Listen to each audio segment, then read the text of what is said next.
Boa noite a todas e todos. Nós estamos dando início ao ciclo de palestras Arte, Ciência e Tecnologia, promovido pelo Grupo de Pesquisas do IEA, também intitulado Arte, Ciência e Tecnologia.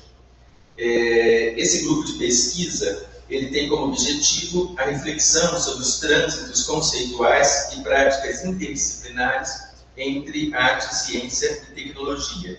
E, nesse sentido, a mesa de hoje, intitulada A Cidade em Conflito, o projeto Deshabitar Escutas, não poderia ser mais adequada.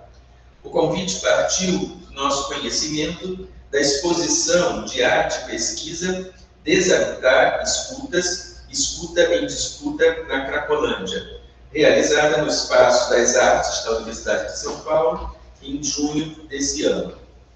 Fruto de uma parceria entre o INCT da Internet do Futuro para as Cidades Inteligentes, coordenado pelo professor Fábio Com, e o NUSON, Núcleo de Pesquisa em Sonologia, coordenado pelo professor Fernando Iazeta, por meio de pesquisadores e artistas Lilian Campesado e Valéria Bonafé, a exposição reuniu resultados de pesquisa e atividades artísticas e culturais sobre uma das regiões mais sensíveis da cidade de São Paulo, a chamada Cracolândia. Dessa forma, essa experiência de exposição constituiu também um desafio para se buscar novas abordagens e ferramentas para o enfrentamento das questões de ordem social, cultural e política, bem como da necessária divulgação científica. Para compor a mesa de hoje, nós temos como convidados o professor Fábio Com, professor titular de Ciência da Computação do Instituto de Matemática e Estatística da USP, Fábio bacharel em Música e Percussão pelo Instituto de Artes da Unesp e PhD em Ciência da Computação pela Universidade de Illinois. Realiza pesquisas em Engenharia de Software, Ciência de Dados, Cidades Inteligentes e Sistemas Distribuídos. Também compondo a mesa o professor Fernando Iazeta, professor titular da área de Música e Tecnologia do Departamento de Música da ECA USP e coordenador do NUSON. Seus interesses e pesquisas estão voltados para a investigação de formas experimentais de música e arte sonora, bem como para o potencial da escuta como forma de conhecimento. Como artista, desenvolve trabalhos que exploram o experimentalismo, a interatividade e recursos eletroacústicos.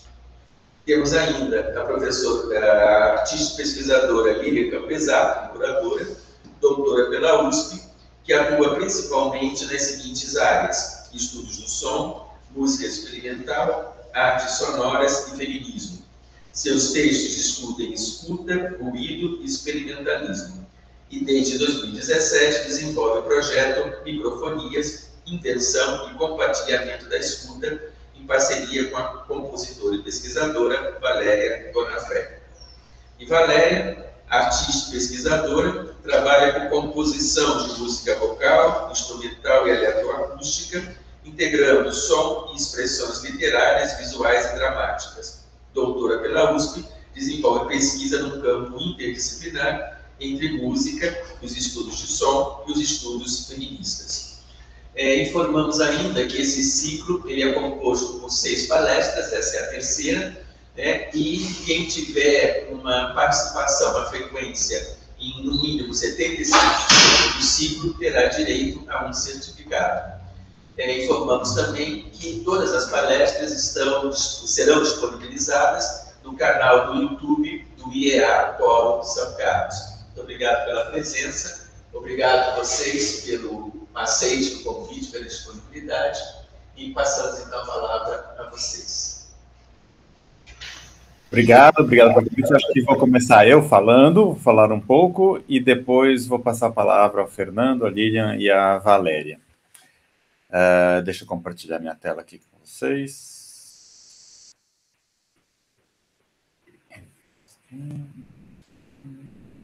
Eu vou perguntar se vocês já estão vendo. Já dá para ver. Calma, ainda não entrou. Pronto. Já dá para ver em tela cheia? Alguém tem que falar por som para mim. Senão... Sim. Tá, obrigado. Então, obrigado pelo convite. É um enorme prazer estar virtualmente no campus da USP de São Carlos. Eu já estive aí várias vezes presencialmente, espero voltar no futuro, mas também é bom estar virtualmente. E nós quatro aqui, vamos falar um pouco aí sobre a nossa trajetória nos últimos 30 anos, principalmente eu e o Fernando, os 30, as mulheres menos tempo, porque são mais jovens, envolvendo arte, ciência, tecnologia e as sinergias entre essas três coisas, né? Eu sou professor do Departamento de Ciência da Computação do IMUSP, meu nome é Fábio Com. E desde a infância, desde que eu me lembro bem de criança, eu já tinha duas paixões, a ciência e a arte, né? Então, desde os 7 anos eu já tocava bateria e eu gostava de exposições de arte. Eu era uma criança meio maluca que gostava de ciência, música erudita, né? Nunca vi criança gostar disso, mas eu gostava também, além de música popular. E era fascinado por ciência, né?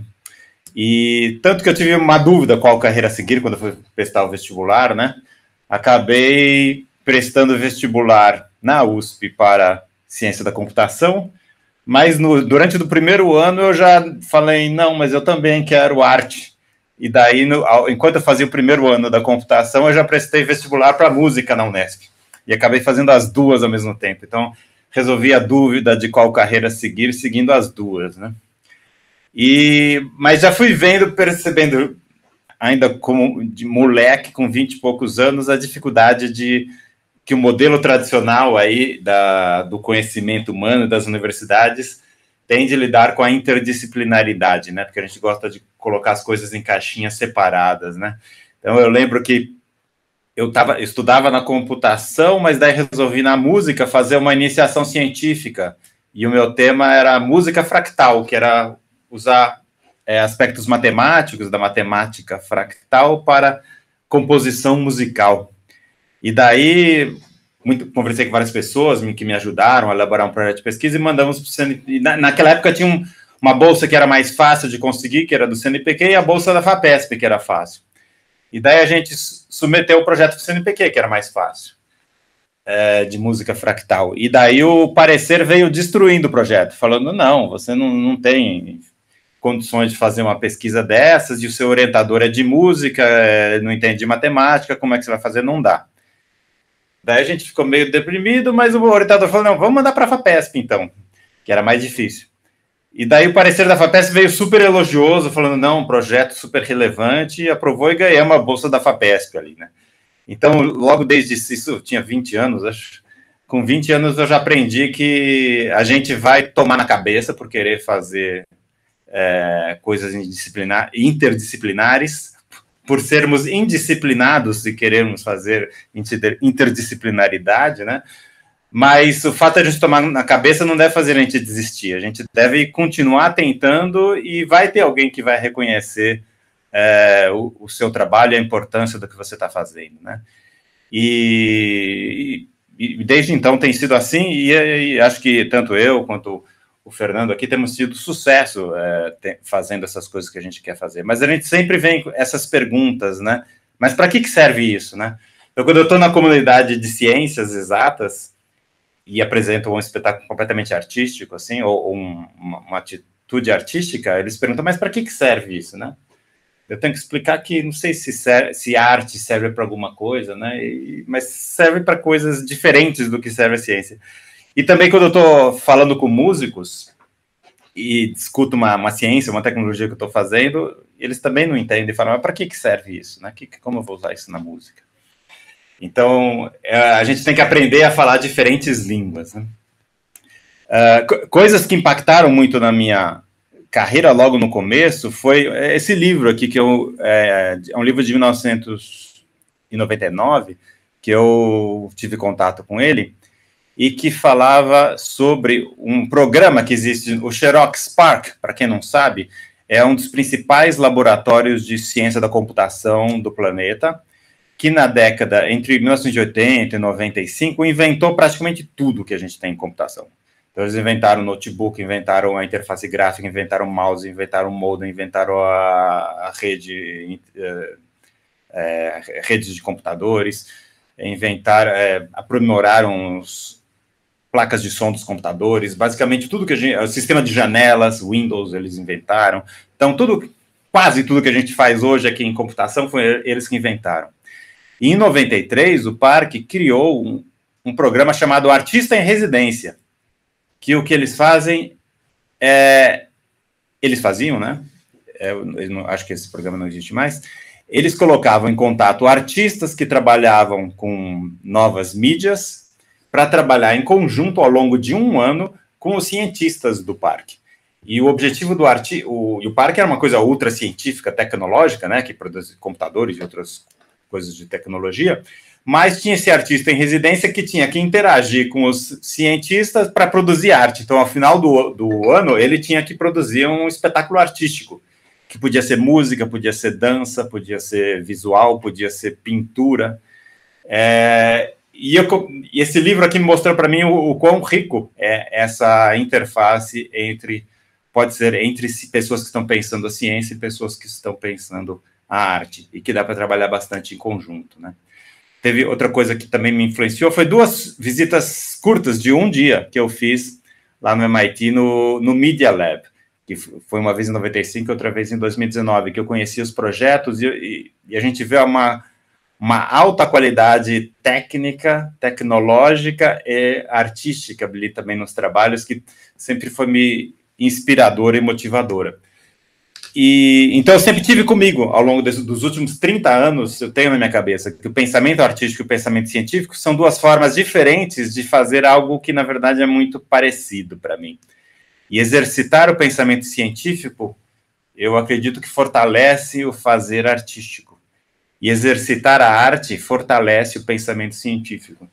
Então, eu gosto de carregar isso na minha vida, e pretendo carregar até o final na minha carreira, essas 2 formas de pensar, e incentivo também os meus alunos e meus colaboradores a pensarem dessa forma também. Em particular, logo no começo dos anos 2000, a gente criou aqui no IMUSP o grupo de computação musical, que é um grupo que desenvolve tecnologia de computação aplicada à música, né? Mas eu sempre achei meio ruim computólogos que ficam querendo fazer computação musical sem interagir com músicos. Eu acho que não faz sentido, né? Você precisa conversar com músicos, com artistas, se você quer fazer alguma tecnologia que vai ser utilizada para arte. E eu tive a felicidade de ter o Fernando Biazetta, que está aqui, vai falar para vocês daqui a pouco, como parceiro aí nos últimos 25 anos ou mais nessas nossas investidas, né? E junto com o Fernando Biazetta, a gente já fez vários projetos de pesquisa colaborativa, né? Ele é do Departamento de Música da Escola de Comunicação e Artes, da ECA, e já em 2002, ele propôs um projeto temático, que ele era o coordenador, projeto temático da FAPESP, e eu era colaborador, onde a gente estudou acústica musical, que é acústica, que é uma coisa das ciências exatas, né, da física. A gente desenvolvia software, que é uma coisa da computação, mas aplicada a avaliar espaços para produção artística, né? E a gente desenvolveu esse software, que na época era um software ali, bastante inovador, na verdade até hoje acho que é um software inovador, que permitia você fazer a medição acústica da qualidade de salas para prática musical. Então aqui você instalava os microfones, você jogava um som na sala, você capturava a resposta que a sala dava para aquele som, e analisando a diferença entre o som que você jogou e a resposta da sala, a gente conseguiria gerar uma série de parâmetros de acústica musical daquela sala, que dá, tipo assim, uma radiografia, uma impressão digital da acústica daquela sala. E foi um projeto bem interessante aí, que a gente formou bastante gente, a gente mediu as principais salas para a prática musical da cidade de São Paulo, a gente aprendeu muito com este projeto. Mas depois de fazer esse projeto mais científico, a gente resolveu fazer algo mais artístico. E daí veio outro temático, FAPESP, coordenada pelo Fernando, que foi o Mobile, que tratava de processos musicais interativos. E nesse projeto, o Fernando, lá na ECA, e com seus alunos e colaboradores, fizeram uma série de trabalhos ali do ponto de vista artístico, Mas eu também, no IME, aqui na computação, a gente desenvolveu algumas ferramentas, em particular essa ferramenta que a gente chamava de Andante, que usava uma tecnologia que estava bem na moda da computação, que eram os agentes móveis. E a gente fez agentes móveis musicais, que é uma nova tecnologia que permitia você fazer música que a música migrava de um computador para o outro, tinham vários agentes produzindo música. E uma coisa bem interessante foi que daí a gente pegou um aluno da composição musical lá da ECA para trabalhar junto com o aluno de computação, e o aluno de computação desenvolvia a ferramenta e o aluno da ECA fazia composições musicais utilizando a ferramenta, né? Então foi o primeiro tipo de conversa assim, que a gente fomentou, e foi uma coisa bem interessante. É muito difícil fazer isso, porque ambos têm resistência, porque é mais fácil você ficar trabalhando sozinho do que trabalhar com uma pessoa que conversa numa língua e tem uma terminologia completamente diferente da sua, e tem até um modo de pensar diferente, né? Mas eu acho que se a gente fomentar e forçar essas interações entre pessoas diferentes, a gente acaba tendo coisas bem interessantes. Daí, mais recentemente, que é o assunto aqui que a gente vai começar sobre a exposição que a Lilian e a Valéria vão falar também, eu coordenei o INCT Intercity, que é um projeto na área de cidades inteligentes, né? E é um projeto bem grande aí, tem acho que 9 instituições no Brasil inteiro, entre estudantes e pesquisadores são 100 pessoas aproximadamente, financiado por FAPESP, CNPq e CAPES, e os objetivos é produzir publicações científicas, a gente produziu centenas, produzir software livre, a gente produziu aí vários softwares, disponibilizar dados abertos, fazer transferência de tecnologia para governos, e tem informações sobre todas essas coisas que a gente fez com sucesso aí no site do Intercity. Mas desde o começo do projeto, quando a gente já submeteu o projeto, me veio aquela ideia do Xerox Park. Falei, não, a gente vai ter um super grupo de cientistas trabalhando, mas eu quero ter artistas ali também envolvidos, né? E convidei o Fernando Iazeta para fazer parte disso. E ao longo desse projeto, a gente teve algumas interações, não foi tanto quanto eu gostaria de ter tido mais, mas na próxima vez a gente tenta fazer melhor. Mas a gente gerou, teve um período intermediário ali que a gente disponibilizou alguns desses dados abertos que acabaram gerando uma obra de arte musical feita ali por alunos do Fernando Iazeta e que entrou em umas exposições anuais ali que o Fernando faz. Mas, mais para o final do projeto está acabando agora, não acabou ainda, mas está acabando. A gente fez essa grande exposição, que daí, daqui a pouco, o Fernando, a Lilian e a Valéria vão falar mais sobre isso, né? Mas só para vocês terem ideia, esse é a parte científica desse projeto, é um projeto que estuda as cidades e principalmente usa bastante ciência de dados urbanos, com o objetivo de melhorar a qualidade de vida das cidades. Então, no Brasil, por exemplo, a gente tem muitas informações sobre dados do SUS, sobre saúde do SUS, que são completamente ignoradas pelos governos. As informações que o SUS gera são usadas simplesmente para transferência de recursos do nível federal para o estadual, para o municipal. O SUS tem bilhões de registros sobre atendimento de saúde e ele não usa isso para praticamente nada.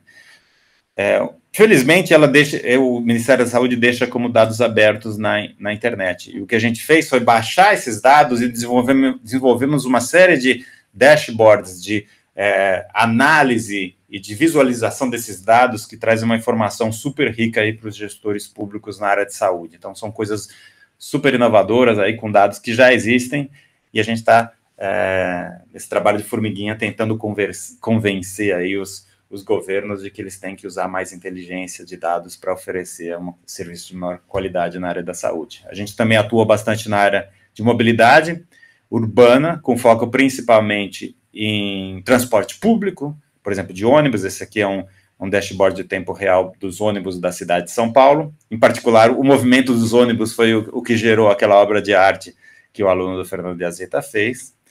E a gente tem um trabalho mais recente sobre infraestrutura cicloviária, mobilidade com bicicletas, e a gente tem uma série usando algoritmos de aprendizado de máquina e de ciência de dados, a gente consegue indicar para a prefeitura os locais onde a prefeitura deve construir ciclovias de forma a maximizar o fomento do uso da bicicleta ao invés do transporte individual poluente, né?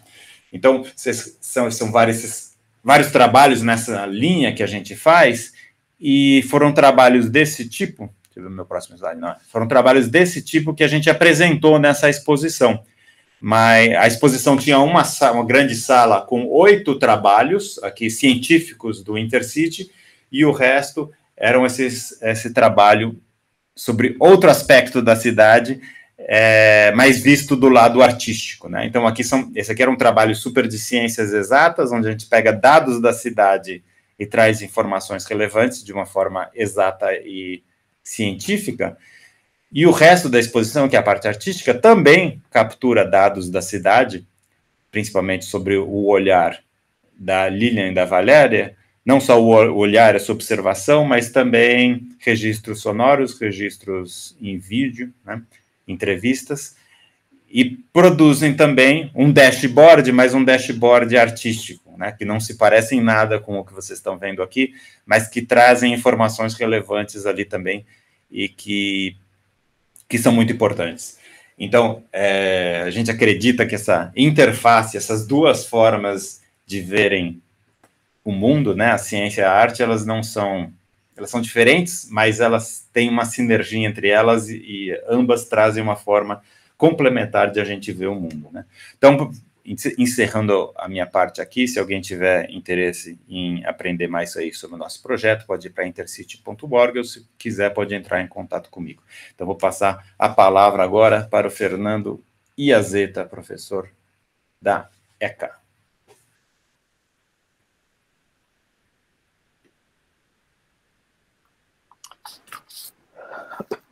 Boa noite a todas e todos. Obrigado, Fábio, aí pela introdução ao tema. Vou fazer uma correção. O Fábio, que ele falou que a gente interage aí há 25 anos aí fazendo esses projetos, né? É bem mais tempo, porque, por acaso, eu estudei, quando eu fiz música na faculdade, eu fiz na mesma faculdade que o Fábio, e fiz na mesma área. A gente fez o curso de percussão, e lá a gente também tocou muito juntos. Então, a interação é mais distante ainda. A gente, já naquela época, já tocava e fizemos várias coisas juntos ali, né? Mas, de fato, o Fábio fez essa introdução, né, dessa relação entre arte e ciência, e é um pouco o trabalho, né, uma das pontas aí de trabalho que eu faço aqui na USP. Eu sou professor do departamento de música da ECA, né, do campus de São Paulo, e lá, nesse departamento, eu coordeno um núcleo de pesquisas, né, um dos núcleos de pesquisa da USP, que é o NUSON, é o Núcleo de Pesquisas em Sonologia, né? Sonologia é esse neologismo aí que a gente adotou para falar de um campo que está preocupado com o som, né? De uma maneira aberta, expandida, que eu vou rapidamente comentar ali mais para frente, né? Então, o NUSON é um núcleo interdisciplinar, voltado para questões ligadas ao som e para a escuta, que trabalha com várias ações, com vários segmentos ali, alguns muito voltados para uma prática e produção artística. Boa parte dos membros do NUSON vem do campo das artes, particularmente da música, mas não só da música, tem gente das artes visuais, das artes cênicas, às vezes da arquitetura, da filosofia, mas também nós temos várias ações, várias entradas em questões mais ligadas ao desenvolvimento de tecnologias para uso dentro do campo artístico, e também pesquisas mais de caráter reflexivo, teórico, a respeito do campo artístico ligado ao domínio do som e particularmente ao domínio da escuta, né? Então, para contextualizar um pouco o trabalho que a gente faz ali no som, né, em termos de pesquisa, né, a ideia de você pesquisar som é algo relativamente novo dentro de um campo acadêmico, vamos dizer assim, né? Basicamente, o som sempre foi uma prerrogativa, enquanto objeto de estudo, né, sempre esteve ligado principalmente ao campo da música, um pouco ao campo da acústica e talvez da fonética, né? Mas por volta da década de 90, mais ou menos, a gente começa a observar uma ascendência maior do som como um objeto de investigação ele passa a despertar um interesse, né, e ser valorizado como objeto de estudo para além desses campos, né, da música, da acústica e da fonética. Aí por exemplo, surgem algumas disciplinas, uma delas chama-se Sound Studies, ou Estudos do Som, que no Brasil muitas vezes a gente acaba chamando de sonologia, né, que é uma disciplina que vai beber em várias fontes ali, na antropologia, em algumas disciplinas mais tecnológicas, para falar sobre o som, sobre diversos pontos de vista, e também novos campos artísticos. Por exemplo, surge uma prática chamada arte sonora, justamente para dar conta de um repertório artístico que começa a se tornar muito proeminente ali nos anos 90, que é produzido a partir do material sonoro, mas que já não se encaixa dentro daquilo que a gente chamaria de música. Então, é preciso criar uma nova terminologia, um novo campo para abrigar essa produção. Essa mudança de perspectiva, né, então, implica em dar para o som um certo protagonismo que ele até então não tinha tido na nossa cultura ocidental, e implica no reconhecimento da importância do som, da importância da escuta, na construção de algumas relações, na construção de identidades, na formação de comunidades, na produção de conhecimento de uma forma mais geral, né? Então, isso vai levar também a buscar,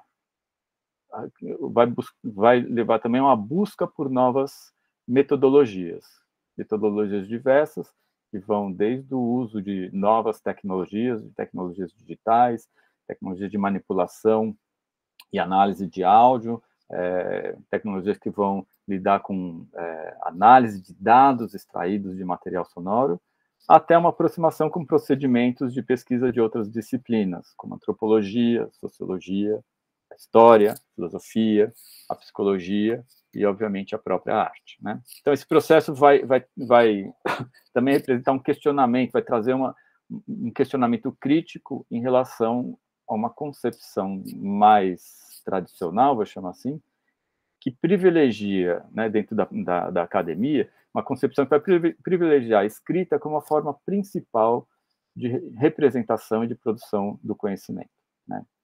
Isso que muitos autores vão chamar de virada sônica, né? Sonic turn, né?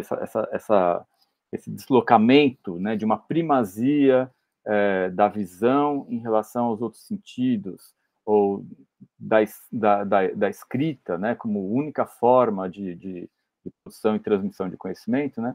Essa virada sônica vai principalmente questionar essa ideia logocêntrica, né, de que o mundo pode ser completamente compreendido somente por meio da palavra escrita e da razão, né? Ela, junto com outras disciplinas, obviamente, vai levantar a ideia que os nossos saberes, as nossas formas de compreensão do mundo, de conhecimento, são mais complexas e mais extensas do que a palavra escrita e a razão podem dar conta, né? Então, no som nasce um pouco desse embate, nasce nesse caldo, né? Numa perspectiva que busca aproximar a produção e a criação artística da pesquisa acadêmica, da produção científica, da produção tecnológica, né? Sempre tomando o som e a escuta como elementos centrais no processo de investigação e experimentação, né? Experimentação é uma palavra muito cara para a gente aí, eu posso comentar um pouquinho sobre isso em seguida também, né? Então, a ideia do núcleo é, de fato, aproximar produção científica, produção tecnológica e produção artística dentro de um contexto ligado ao som, né? A gente usa um neologismo, um anglicismo, né? Auralidade, né? Que se contrapõe à ideia de visualidade. Quando a gente fala visualidade, de certa forma, todo mundo entende o que é, né? Quando a gente está atuando dentro do campo das coisas visíveis, né? E a gente não tem nenhuma palavra aqui em português para determinar isso, né, do campo da sonoridade, né? Mas em inglês a gente usa esse termo auralidade para relacionar tudo que tem a ver com o ambiente da escuta e da percepção dos sons, né? Então, esse deslocamento que a gente tenta produzir, né, numa cultura acadêmica, completamente apoiada na visibilidade, na visualidade, na racionalidade no texto escrito, né?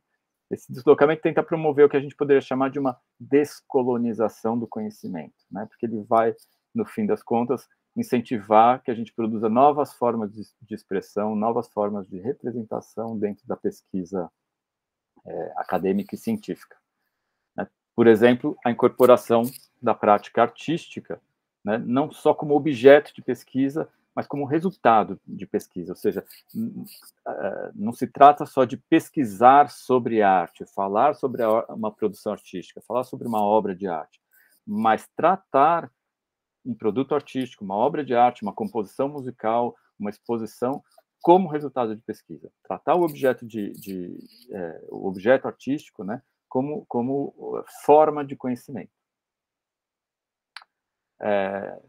E não só isso, né? Vamos dizer, essa atenção com o campo sonoro permite que a gente passe a perceber certos aspectos da nossa vida que nem sempre a gente consegue extrair, por exemplo, dos dados ali que o projeto do Fábio Kuhn também consegue produzir ali nos trabalhos que os colegas dele estão fazendo aí, né? Então, a gente começa a perceber certas relações da nossa vida com as outras coisas, com os outros seres, não só seres humanos, mas com o nosso entorno ecológico, com os nossos objetos tecnológicos, como é que essas relações se processam, como é que a gente lida com certos aspectos sociais, comunitários, interpessoais, subjetivos, e principalmente com aspectos sensíveis, estéticos, porque no fim é disso que a arte é com isso que a arte está lidando, né?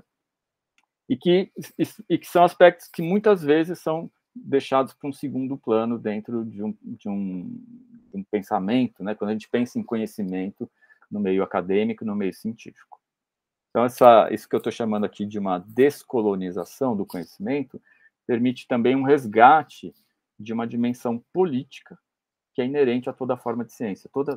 Toda vez que a gente faz ciência, né, a gente está imerso em teorias, em modelos, mas essas teorias, esses modelos estão também dentro de um sistema de crenças, de desejos, de contextos, né? E toda vez que eu faço ciência, eu tenho uma atuação no mundo, e essa atuação é sempre política. Então, um pouco do que a gente tenta fazer é pensar as nossas formas de produção artística junto com a produção científica como dentro de um contexto político também, né? A gente tem intenções quando a gente produz esses trabalhos que a gente desenvolve no núcleo. E com isso a gente coloca em perspectiva certas questões culturais, a gente traz visão e escuta para certas comunidades, para certos saberes, para certos comportamentos, crenças, imaginações que frequentemente são ou marginalizadas ou até silenciadas dentro de um contexto acadêmico e científico mais estrito, vamos dizer assim, né? Então, o desafio do No Som está justamente em imaginar, né? Acho que essa palavra imaginação é uma palavra que ela entra tão pouco dentro do campo da ciência, né? Mas ela é tão importante para a gente fazer qualquer tipo de descoberta, né? Então, o desafio do núcleo é justamente imaginar formas de investigação que estimulem a descoberta por meio do som e da escuta, né? Então, além de atividades acadêmicas, né, regulares, seminários, publicação de papers, etc., né? A gente tem feito uma série de produções artísticas, algumas o próprio Fábio já comentou, a Lilian e a Valéria vão comentar, uma delas também, né? E eu diria que essas ações artísticas, elas têm, vamos dizer, 3 eixos, 3 perspectivas que para mim são muito caras e tento sempre trabalhar ali nos processos que a gente desenvolve no No Som. Então, a primeira delas é estimular as práticas que são coletivas. Isso tem a ver com equilibrar, né, uma característica muito forte no campo das artes, que é trazer a questão da obra e da autoria, né, para um primeiro plano. Então, a gente tenta diluir um pouco essa ideia de obra e de autoria em favor de ações que são mais horizontais, coletivas e colaborativas, né, equilibrando um pouco, por um lado, esses mecanismos de regulação e controle que são importantes em certos nichos, vamos dizer assim, da ciência, com valores que também são muito caros à arte, como subjetividade, individualidade, singularidade, expressividade, liberdade, ruptura, né? E que são valores que nem sempre são facilmente acolhidos dentro do campo da ciência ou da pesquisa acadêmica, né? Então, a gente tenta, com essas práticas coletivas, tentar, em primeiro lugar, equilibrar um pouco essas forças. O segundo vetor, que eu acho importante, são as práticas experimentais. Embora, aparentemente, o experimentalismo na arte, o experimento, né, científico, tenha ali as suas diferenças, as suas particularidades, eu acho que a raiz do experimentalismo está justamente na experiência, e a experiência é algo fundamental para a prática artística, né? Então, a gente, nos trabalhos artísticos que a gente costuma realizar, a gente vai para um lado experimental, que geralmente se afasta um pouco das formas mais institucionalizadas e canônicas, né, da arte, como as belas artes, a música erudita de concerto, etc., abrindo espaço para outras formas de criação, entendendo que esse experimentalismo ele caracteriza não só o trabalho na ciência, mas é fundamental, é aquilo que intensifica a experiência estética dentro da arte, para além de fórmulas, ações e técnicas, modelos fechados, né? O experimentalismo seria aquilo que potencializa um projeto artístico para que ele esteja além, né, do banal, do ordinário, do cotidiano, aquilo que realmente pode despertar novas sensibilidades e despertar formas de imaginar o mundo e o conhecimento que são realmente inovadores. E, finalmente, o terceiro eixo é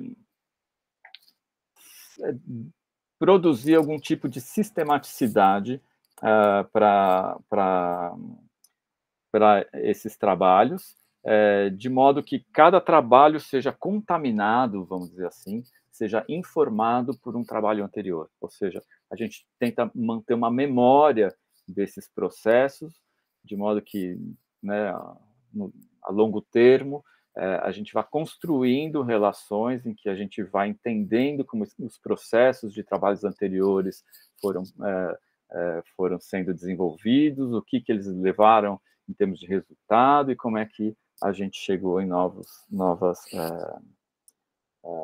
condições, vamos dizer assim, né? Eu tinha preparado rapidamente um slide com alguns exemplos de trabalhos. Eu talvez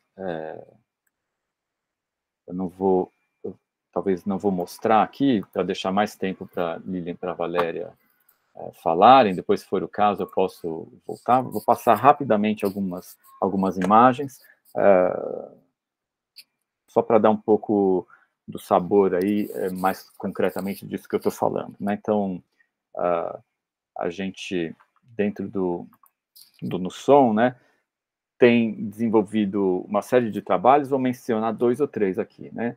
Menciono esse aqui, Por Trás das Coisas, em 2010, porque é um dos primeiros trabalhos de grande porte que a gente fez. E só para entender um pouco essa ideia que eu estou falando, né, da coletividade, do experimentalismo e da sistematização, né? Então, é um trabalho coletivo, um grande espetáculo que envolvia 42 artistas. O Fábio, inclusive, participou ali naquela época. Aparece ali na foto. Pois é. Então, você está tocando, é verdade.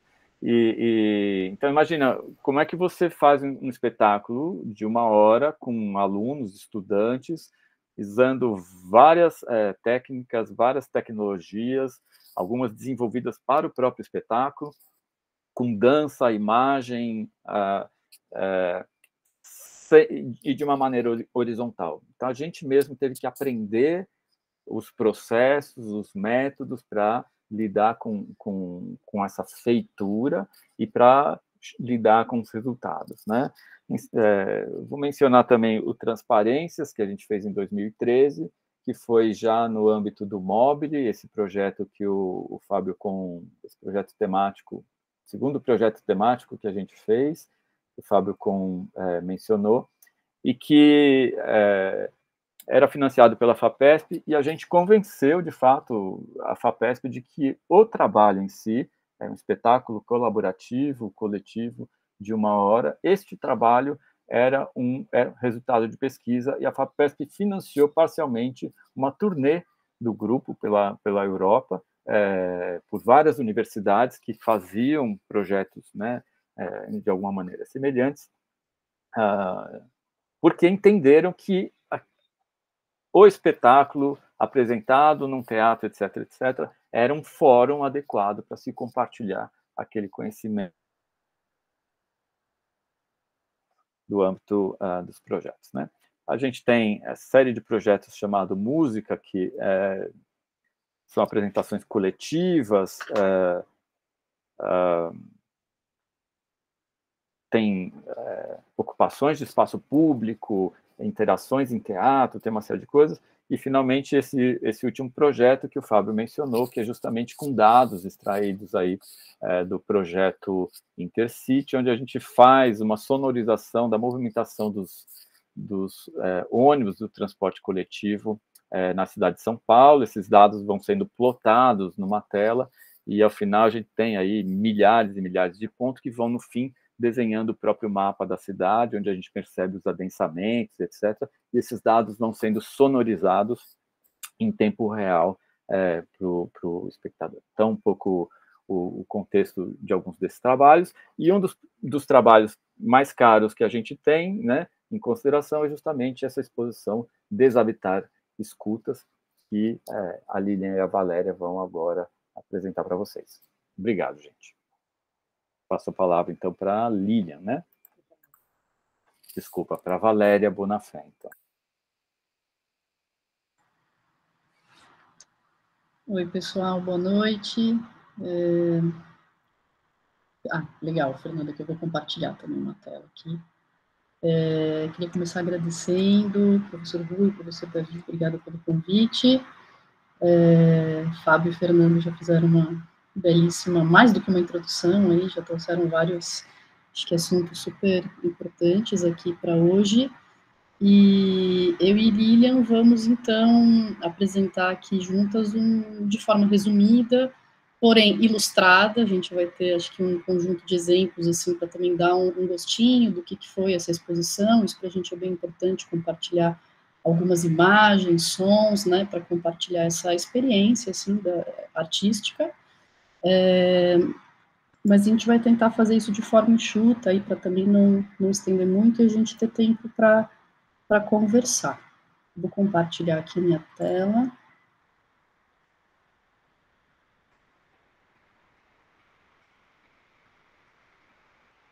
Chegou aí, pessoal? Sim. Beleza. Então, esse projeto, né, o Deshabitar Escutas, que acho que vem também exemplificar um pouco desses trabalhos, né, dessa possibilidade de encontro aí que o Fábio e o Fernando já falaram super bem. E esse foi um projeto que desenvolvemos juntas ao longo de 1 ano e meio, né, a gente teve aí o apoio do Intercity, do Unison, do CNPq também. E eu e Lilian somos artistas e pesquisadoras, né? Então, esse encontro também, aí, como o Fábio mencionou, né, de arte e pesquisa, já está, assim, dentro da gente, no nosso percurso aí de trabalho, de formação. E esse projeto, ele traz muito disso, e também do nosso encontro. Já trabalhamos juntas há alguns anos. Então, em 2017, a gente iniciou juntas um projeto que se chama Microfonias. A gente deixou o site anotado aí para quem quiser encontrar mais informações sobre esse projeto. Microfonias, Invenção e Compartilhamento de Escuta. Então, estamos juntas aí investigando e experimentando a escuta há alguns anos. E dentro desse projeto a gente já fez vários subprojetos, né, pequenas ações, com características distintas, mas sempre priorizando muito a invenção de metodologias, então tem uma coisa muito de experimentar com métodos, né? E nesse último ano e meio, a gente colocou o nosso projeto, né, a nossa força de trabalho conjunta, em função do Desaptar Escutas, que a gente vai apresentar hoje aqui para vocês. E para começar, cortar um pouco aqui esse modo fala, né, a gente está falando bastante, a gente vai compartilhar aqui, vou rodar um teaser de um documentário que foi o último trabalho artístico que a gente desenvolveu nesse arco de 1 ano e meio. É um documentário longo, ele se chama Escuta do Território, e a gente preparou um corte, assim, para abrir um pouco esse campo, né, imagético e sonoro aqui para a nossa conversa. Então, ele é um vídeo documental, reunindo depoimentos de agentes do território da Cracolândia e registros realizados durante o nosso processo de pesquisa. Vamos ver se o som chega legal aí.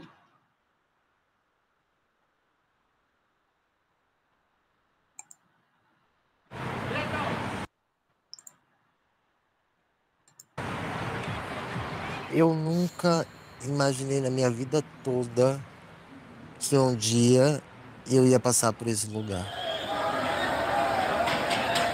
Quando eu entrei aqui na Cracolândia, eu sentia um cheiro de urina, de fezes. É um espaço muito cruel. É uma disputa por poder. Só porque o cara tá na nóia, vai bater no cara, tacar spray de pimenta. Tem um teatro em plena Cracolândia, olha. Comecei a gostar do palco aqui, né? Trabalho com a mente, isso sim vale é ouro. Ou nós não quer só correr atrás de grana. Tem um fundamento eu estar aqui na Cracolândia. Poucas mulheres têm voz nesse território, né? Eu tô friando aí dentro. Aqui eu trabalho com os usuários para reduzir danos.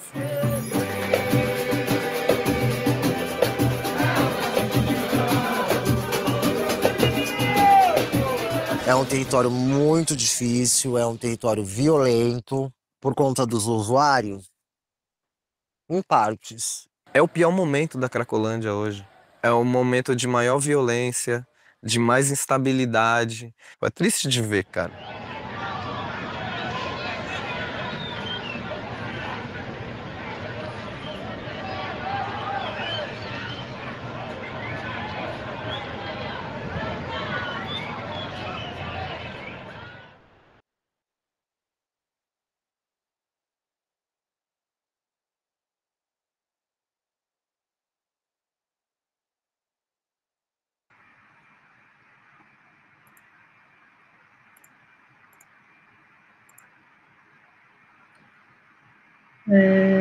Bom, vou começar aqui fazer um corte agora, para fazer um sobrevoo aí, primeiro, sobre a estrutura desse projeto, explicar como é que ele foi construído, e depois a gente volta para a sequência de exemplos aí de trabalhos artísticos, né? Então, bom, o tema desse projeto é esse encontro entre escuta e território. Como eu estava contando para vocês, a escuta já era o nosso assunto de pesquisa, e com esse convite do Fábio, né, para a gente integrar essa pesquisa sobre cidade, a gente promoveu, então, um encontro com essa ideia de território. Fomos pensar como é que a gente podia articular esses dois eixos. Daqui a pouquinho eu vou falar um pouco assim, sobre esses conceitos, como é que eles comparecem na nossa pesquisa. Aqui é mais um geral, né? Então, esse tema, a gente selecionou um campo de pesquisa, cidade de São Paulo, bairro da Luz, mas mais especificamente, a gente escolheu trabalhar com o território da Cracolândia, um território ali, uma região de muitos contrastes e muitos conflitos também, né? Contrastes econômicos, sociais, culturais, e os diversos conflitos que marcam, né, a rotina, né, conflitos diários mesmo, que marcam esse território. e isso nos interessava muito. Já aponto aqui essa ideia de conflito, porque ela já nos interessava muito desde o início, né? Em relação à metodologia, a gente trabalhou aí combinando dois modos, né, duas referências de trabalho metodológico.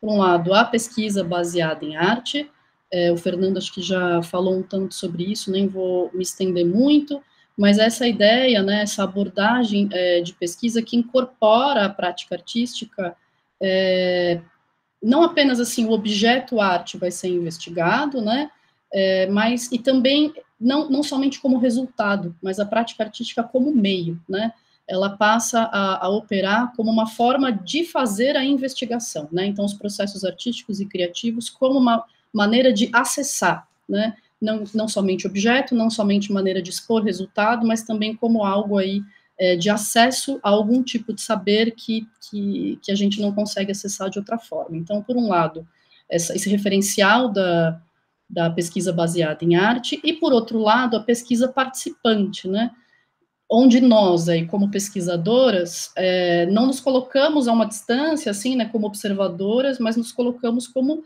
parte ali, né, então, muito do nosso processo de pesquisa teve a ver com convivência, com estar naquele território, com participar das atividades, e também os sujeitos que compõem aquele território não entram como um objeto, né, a ser investigado, mas também como agentes que compõem a pesquisa, né, então esse participante aí, tanto para nós como pesquisadoras, quanto para os sujeitos com quem a gente trabalhou ali, né, com os grupos, fazendo a pesquisa acontecer. Então, a gente fez um mix de pesquisa participante, que é alguma coisa mais presente aí nas ciências sociais, com a pesquisa baseada em arte, que é onde a gente está mais aí conectada, né? E a gente teve dois grupos, assim, com os quais a gente articulou mais a pesquisa, então, a gente pensou nesses dois agrupamentos, quem frequenta o território e quem habita o território. E nós fazendo um pouco uma ponte, né, então a gente tentou criar aí uma mapinha para deixar isso claro, e desse encontro, a gente focou muito na ideia de convivência e interação nossa, com cada um desses dois grupos, mas também um esforço para articular esses dois grupos. Então, de um lado, quem frequenta o território, a gente travou uma parceria com uma escola de música que se chama MESP Tom Jobim, a Escola Técnica Estadual, de São Paulo, e trabalhamos ali com essa comunidade, estudantes, professores, familiares, que frequentam o território, né, que vêm de distintas partes da cidade, depois a Lilian vai falar um pouco mais sobre isso, mas que não vivem lá, né, eles têm um pouco uma relação de passagem. E, por outro lado, também quem habita o território. Então, artistas, coletivos, pessoas que vivem e que estão fora, né, desse espaço institucional. Dessa convivência e interação, a gente gerou 12 trabalhos artísticos que foram sendo produzidos ao longo, né, desse processo de pesquisa e em coletividade, né, em colaboração com esses diferentes agentes, e nós ali como mediadoras, né, dessa relação criativa. E ao final, aí sim, uma coisa que foi feita mais nós duas, né, já numa etapa final, foi olhar para essa produção toda e desenhar, como o Fábio falou aí, um dashboard, né, da pesquisa, que foi a nossa exposição, né, que era uma maneira de conseguir relacionar os diferentes trabalhos, então teve uma etapa importante de curadoria, para conseguir criar uma narrativa, né, que permitisse para as pessoas que viessem à exposição conseguir acessar coisas que a gente presenciou, escutou, vivenciou durante esse tempo todo, né. Então, isso sobre a estrutura geral. E ainda acho que nesse início vale também falar um pouco sobre esses dois conceitos, assim, muito rapidamente, mas são dois pontos importantes, que é dizer como que a gente está entendendo a escuta e o território, né? Há muitas formas de compreender isso, né? Mas do ponto de vista da escuta, de partir de uma coisa que a gente achou legal trazer assim para compartilhar, que pode ser sensivelmente mais fácil de captar, é essa ideia de que existe uma distância entre aquilo que soa, né, o som, e aquilo que a gente escuta, né? Isso não é uma conexão direta, né? E existe um montão de coisas que marcam essa distância e que configuram essa riqueza e complexidade da experiência de escuta, que, obviamente, é uma experiência muito marcada pela subjetividade, né, pela relacionalidade, entendendo que a escuta não é uma experiência somente individual, é uma experiência que se dá em contexto, se dá em comunidade, né, e também multimediada, no sentido de que ela é atravessada por muitas outras coisas, né, por forças políticas, econômicas, sociais, pela tecnologia, enfim, um montão de coisas que vão também comparecer na ação, na experiência de escuta. Então, nos interessa muito aqui, nos interessou observar, né, nos relacionar com esse território desse ponto de vista. Então, não tinha apenas a ver com capturar sons, né, uma coisa mais direta, mas sim investigar como que se dá, né, essa experiência de escuta nesse lugar e como que ela poderia nos ajudar a compreender a complexidade daquele território. E sobre território, acho que também uma coisa mais simples a dizer é que a maneira que o território aparece no nosso projeto também, claro, vai além dessa ideia de uma delimitação de ruas, né, de uma coisa mais assim físico-geográfica. Então, para a gente, foi muito importante entender o território como algo que é construído também, coletivamente, né, por aquela comunidade e que passa por aspectos políticos, que tem uma carga de afeto muito grande, tem uma ideia de pertencimento, então território aqui vazando, né, transbordando para além de uma mera demarcação geográfica, né. Estou dizendo isso porque no próximo slide eu trago justamente um mapa, mas aqui é mais essa delimitação a gente fez para poder também dizer aonde é que a gente circulou durante esse período, né, e para quem conhece ali a região da Luz, entender um pouco esse pedacinho, né, um micro território onde a gente trabalhou, mas realmente de uma magnitude, assim, complexidade e um conjunto de histórias e de produções gigante. Então, aqui a gente tem, só para demarcar um pouquinho, a Estação da Luz, né, com a saída do metrô. Essa área para a gente é bem importante aqui, não sei se vocês conhecem, existe uma passarela que foi construída aqui, que se chama Boulevard Maestro João Carlos Martins, que foi criada para garantir, segundo a propaganda institucional, um deslocamento seguro entre o transporte público e esses equipamentos culturais aqui, que são a Sala São Paulo, aqui esse maior na Júlio Prestes, né, também tem aqui o Memorial da Resistência, tá, a Pina, enfim, tem um complexo cultural que você pode acessar sem ir para a rua, né, sem pisar na Rua Mauá, que é essa aqui do lado de fora, né, desse complexo cultural.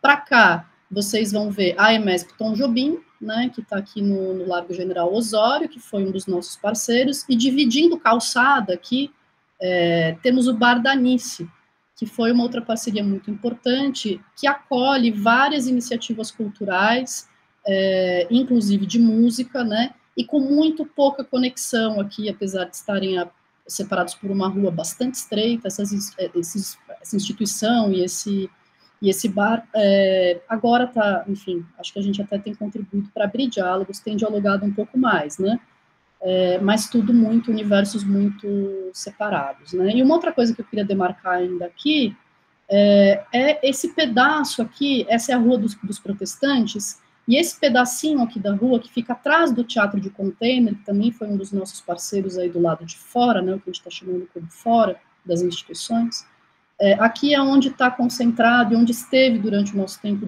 a maior parte do nosso tempo de pesquisa lá no território da Cracolândia, o fluxo, né, o chamado fluxo, uma aglomeração de pessoas, né, então tem uma concentração bastante grande de pessoas que vivem aqui, né, são usuários, majoritariamente homens pretos, existe uma base da GCM aqui de um lado, né, que faz um bloqueio, e também a GCM comparece desse outro lado, e essas pessoas ficam aqui meio que confinadas, né.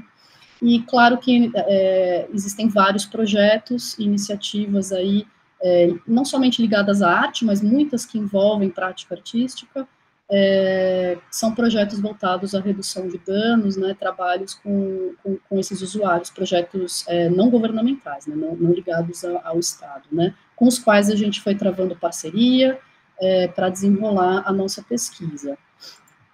Nessa próxima imagem, já para também compartilhar um pouquinho da exposição, esse era um mapa de 3,5 por 1,5, um mapa bem grande, que estava logo na entrada da nossa exposição, que é uma espécie de mapa afetivo que a gente construiu em parceria com uma designer, a Luísa Chu, e também com um pesquisador da FAO, Aloísio,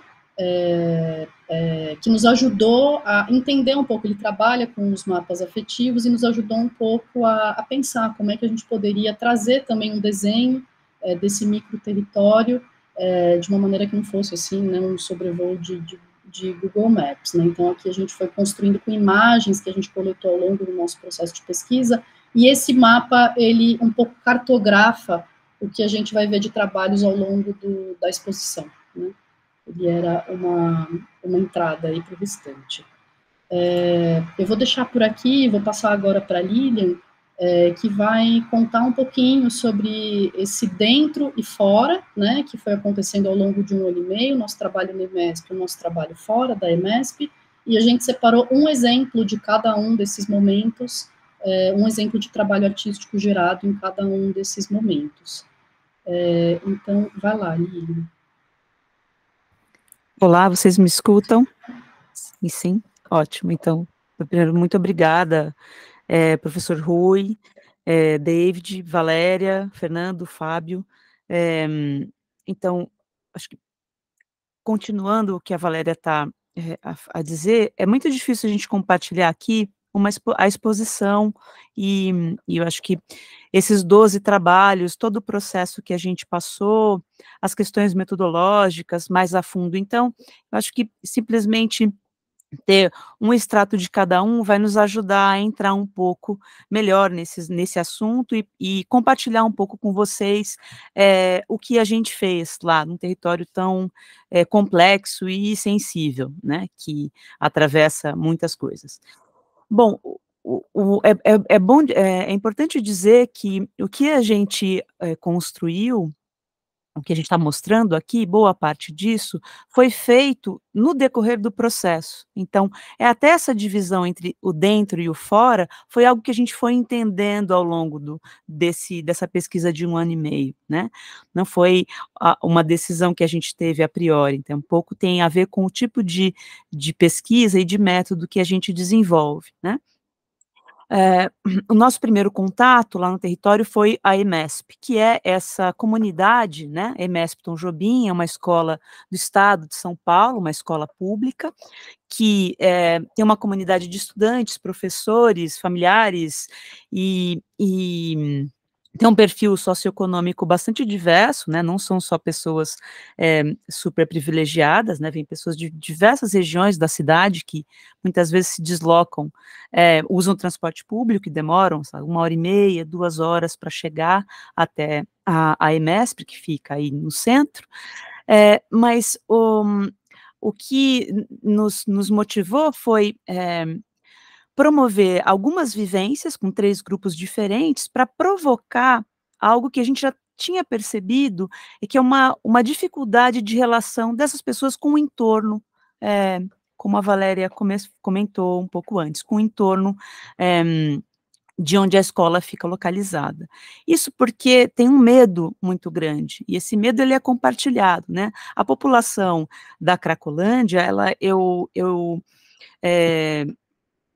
posso dizer que é uma das populações mais vulneráveis da nossa camada social, é o que a gente pode, não sei se eu conheço uma população mais vulnerável que aquelas pessoas, e estigmatizada também, né? Então a gente promoveu algumas vivências em que a gente queria provocar um pouco essas pessoas, focando algumas práticas que a gente desenvolve, como, por exemplo, caminhadas de escuta, gravação, improvisação coletiva, composição, mas que levasse essas pessoas para o lado de fora né, para que a gente pudesse escutar ali com elas, e isso gerou muita conversa, muita discussão, polêmicas, dificuldades, e que a gente foi trabalhando aí com essas turmas. E os trabalhos, eles foram também todos participativos, como a Valéria está mencionando aí. Então, a gente pode ver algumas fotos dessas turmas e de um trabalho que a gente fez. Você pode passar para a próxima, Val, por favor. Peraí, deixa eu ver. Isso. Esse é um trabalho que eu acho que ele exemplifica bem essas contradições. Esse trabalho, a gente fez um convite a uma das turmas, que foi para que elas, primeiro, tocassem um pouco do lado de fora, a gente fez um trabalho dentro da sala, depois fora. Então, a gente foi até o Boulevard, que é essa passarela, que a Valéria falou, e a gente pediu para 2 músicos tocarem andando pelo lado de dentro e 2 músicos pelo lado de fora, em direção à Estação da Luz. A ideia é que eles tocassem juntos, né? Mesmo sabendo que isso era uma impossibilidade. Essa era a nossa provocação, né? Então, eles tocam à distância e tentam, em vão, se escutar. Isso trouxe uma série de questões que a gente pode discutir um pouco depois, mas eu acho legal a gente ouvir. Pode pôr, Val, por favor.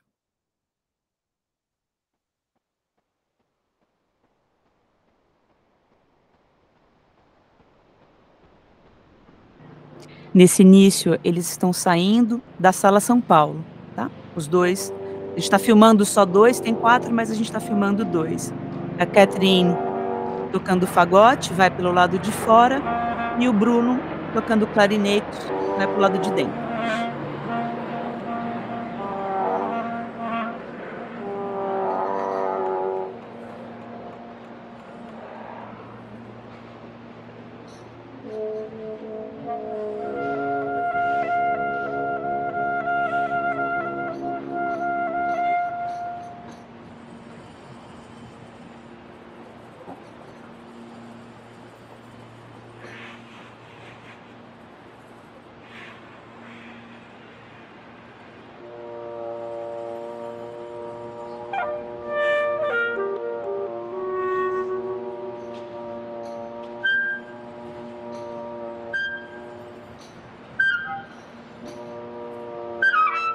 Val, acho que você pode adiantar um pouquinho para dar mais um pouco diante.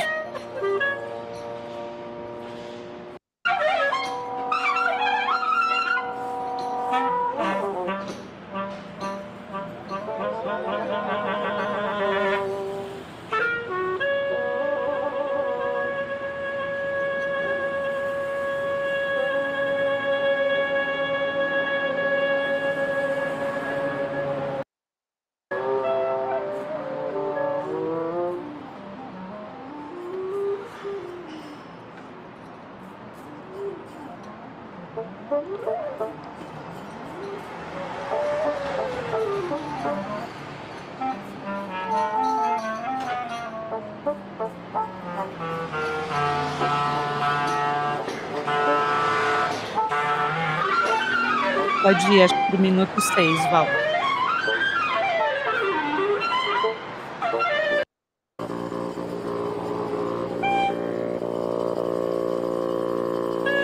Aqui é o único momento que eles ficam próximos, porque é um portão de saída de carro. Então eles ficam realmente próximos.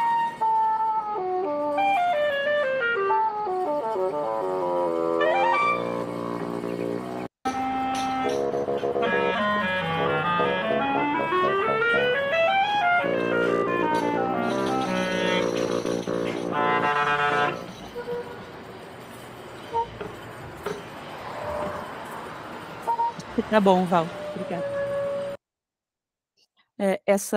Esse trabalho, ele ficava, né, assim, em tela dividida, numa projeção grande, lá dentro da exposição, e uma das coisas que aconteceu, uma das consequências é que a Catherine, por exemplo, né, que estava do lado de fora, e que era uma mulher, isso não é irrelevante, né, ela se sentiu, ela foi muito mais rápida, ela chegou muito antes do Bruno. O Bruno, são duas pessoas brancas, né, mas o Bruno, um homem branco, estava do lado de dentro. É bom dizer que esse bulevar, ele tem um projeto que tem um paisagismo, ele é coberto nessa passarela por vidro, tem inclusive um projeto acústico sonoro, a gente tem várias caixas acústicas que não à toa estão tocando Radicultura ali, né, para o lado de dentro. Então é um lugar que para essa pessoa muito mais confortável do que para o lado de fora. Mas as pessoas que vivem, né, estão do lado de fora, é muito mais difícil que elas entrem, elas se sentem muito mais desconfortáveis se elas entrarem, né? Então, acho que traz bastante desse contraste, né, essas dificuldades em que ali você precisa passar por várias estações, né, inclusive uma catraca, né, para você poder ter acesso a esse espaço. Você precisa ter comprado o seu bilhete de metrô antecipadamente para você voltar por ali, para acessar, né, o transporte. Então, eu acho que é um trabalho que a gente procurou problematizar essas dificuldades ali da região. Próximo, Val, por favor. E aí, a gente colaborou e produziu trabalhos com o que a gente chamou de fora, né? A exposição, ela estava dividida, né? A expografia da exposição, ela estava dividida. Na segunda sala, né? O lado esquerdo estavam os trabalhos do dentro, que eram os trabalhos que a gente desenvolveu com as turmas lá em parceria com a EMESP, e do lado direito, os trabalhos que a gente desenvolveu com artistas do lado de fora, que são artistas que participam de uma série de coletivos, iniciativas, como o Bar da Nice, Teatro de Container, o Paulestinos, o Coletivo Tem Sentimento, e pessoas nitidamente que passaram e que passam ainda numa situação de vulnerabilidade social ainda grande, tá? Aí são algumas imagens, né, dessa miscelânea, né, de trabalhos que a gente acabou fazendo lá, um deles, então, a gente teve essa convivência, né, e colaboração junto de alguns desses artistas que vivem lá no território, e que estão ligados a esses diferentes equipamentos. A gente fez entrevistas, né, uma delas foi com a Ivanice Rocha, que é a dona, né, do Bar da Nice, que foi um lugar fundamental para a gente, foi a pessoa que nos apresentou o território, acho que sem ela a gente não teria entrado em contato com essas pessoas. Vale dizer que a gente escolheu essas pessoas por uma convivência e abertura que foi surgindo no decorrer do processo, né, por as pessoas que estavam interessadas ou dispostas, e que a gente conseguiu entrar em contato e desenvolver uma parceria. É bom dizer que isso começou, o trabalho com a EMESP foi no início do ano, e esses trabalhos a gente só conseguiu iniciar no final de um ano, né, enfim, porque precisava estabelecer uma rede segura, né, de trocas, de confiança, e que as pessoas pudessem, né, confiar na gente. Então, a gente fez entrevistas, a gente, com várias dessas pessoas e agentes do território e artistas, a gente desenvolveu trabalhos artísticos em que algumas dessas pessoas entrevistadas, a gente propôs fazer um trabalho artístico em parceria, então a gente convidou essas artistas e esses artistas, e aí, como é que foi feita essa parceria? Muito rapidamente, a gente perguntou, o que você, né, tem interesse de fazer? Tem desejo de fazer, tem vontade de apresentar? A gente gostaria de produzir esse trabalho. Então, por exemplo, uma artista que é uma cantora, que a gente trabalhou, a Laura Cruz, ela queria cantar e ela falou, bom, então para ela a gente vai produzir um videoclipe. E aí a gente estabeleceu um encontro, né, que foi convidar músicos, professores, amigos nossos que trabalham na EMESP, nessa instituição, né, do dentro, e eles formaram uma banda para acompanhá-la. E aí a gente produziu um videoclipe que a concepção de como que ia ser foi dela, da Laura, e a gente colaborou de uma maneira mais, de um olhar, de uma direção, e também do produtor audiovisual que a gente acabou fazendo lá. Então, esse é um exemplo. O Átila Fragoso, que é um artista das artes visuais, ele faz intervenção urbana, então vários cartazes, talvez vocês já devam conhecer, chama Paulestinos, e está espalhado pela cidade toda, são frases em caixa alta, bastante provocativas, né, que levam você a pensar, são incômodas, né, elas são provocativas, e a gente fez um trabalho que ele queria fazer, por exemplo, eu gostaria de que vocês me filmassem colando os lambes, né, e a gente fez um trabalho sonoro para esse vídeo, né, de colação de lambe, e também a própria edição do vídeo. Então, a gente criou um trabalho junto com o Átila, por exemplo. A Dani Amorim, que foi uma outra artista, que é uma artista da cena, né, da performance, do teatro, ela quis fazer um monólogo, então ela escolheu um trecho de um texto até do Shakespeare, que ela estava estudando para fazer o processo até da EAD, na Escola de Artes Dramáticas da USP, e a gente filmou ela fazendo o texto, e ela tinha uma performance corporal, e a gente sobrepôs essas duas coisas, e o que resultou foi num vídeo muito interessante, assim, de uma sombra, né, e uma projeção dela nela mesma, ali fazendo o texto, que é um texto muito interessante, e que acho que ela acabou relacionando com os problemas ali que ela mesma vive naquele território. E a última, que é essa que a gente vai mostrar, é a Aline Rodrigues. A Aline, ela é uma figura extremamente carismática, ela é muito querida e muito combativa também, é uma pessoa muito amada no território, né? As pessoas do Fluxo têm ela como uma referência, né? Vale dizer que todas essas pessoas, elas saíram ou estão, né, numa situação de vulnerabilidade, não estão mais na rua, mas ainda numa situação complicada, e a Aline, ela queria apresentar a Cracolândia para a gente. Então ela falou, olha, eu quero andar aí conversando com pessoas, e a gente teve uma felicidade enorme a gente simplesmente fez um plano sequência, e gravou, vamos gravar, vamos segui-la ali, e ela foi encontrando um monte de gente, ela foi encontrando todas as pessoas que ela conhece, que gostam dela, então o que a gente propiciou e conseguiu captar foi algo muito verdadeiro, assim, e eu acho que mostra que o quanto de vida existe naquele lugar, né, que é um lugar frequentemente associado com a morbidez, né, com uma estagnação, as pessoas são classificadas como zumbis, né, como pessoas que já estão mortas, e eu acho que esse vídeo, ele desmonta bastante essa acepção, né. Pode pôr, Val, por favor. Oi, gente! Sou a Aline, conhecida como MC Docinho. Estou aqui no Território da Luz, aqui na Cracolândia, Teatro de Container. Fui vista aqui no Território da Luz em 2014. Quem me acolheu foi o coletivo Tem Sentimento, a Carmen Lopes, que faz as gerações de renda com mulheres cis e trans. Nessa época, fui progredindo com vários projetos e hoje estou aqui fazendo uma filmagem para vocês, para conhecer um pouquinho sobre o território.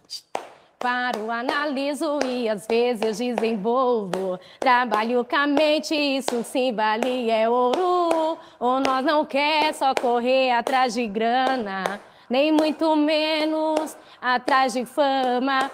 Estamos indo agora perto, próximo a Nice. Ali atua o Pagode na Lata, atua também o futebol, atua o Birico, que agora é o Paulistinos, né? Que é do Átila. E ali tem vários abadás. Ô, Gê, tudo bem? Tchau, Gê. Jean, deve estar dando a volta porque não dá para entrar por aqui.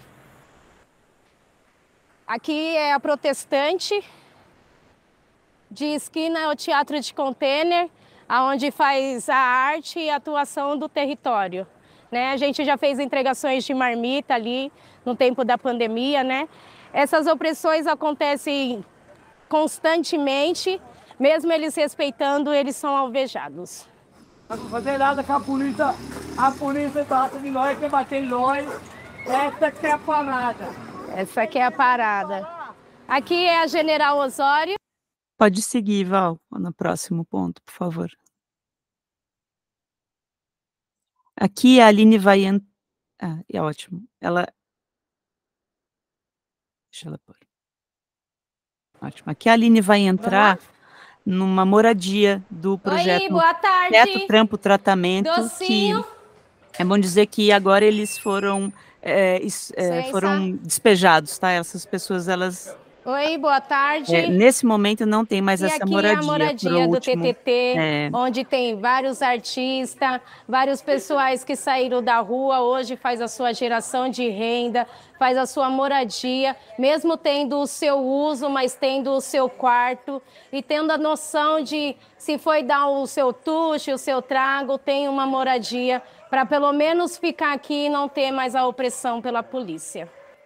Eu sou Renato Liberagena, dançarino da Cracolândia, fumo meu crack, toco no Bloco Holândia, surdo de terceira,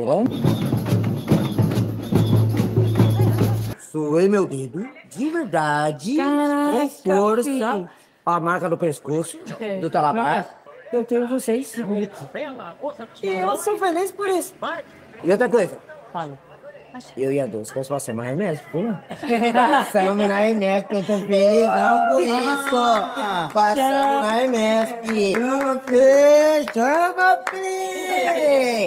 Eu consegui fazer o hino do Bloco Holândia, já do ano que vem eu consegui gravar na cabeça. Vocês querem ouvir? Quero. Momentos tão difíceis, o Bloco Holândia já passou.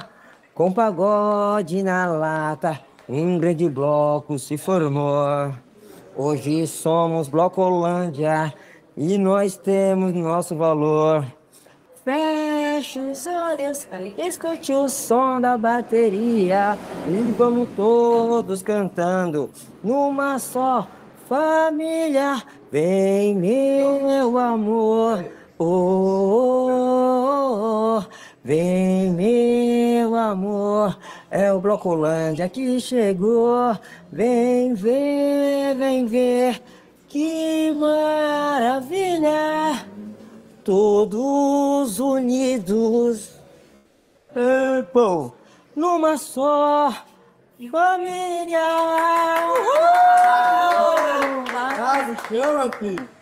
Tem que ficar com os olhos como? Agora, vamos falar um pouquinho com a Miriam. Vem, Miriam.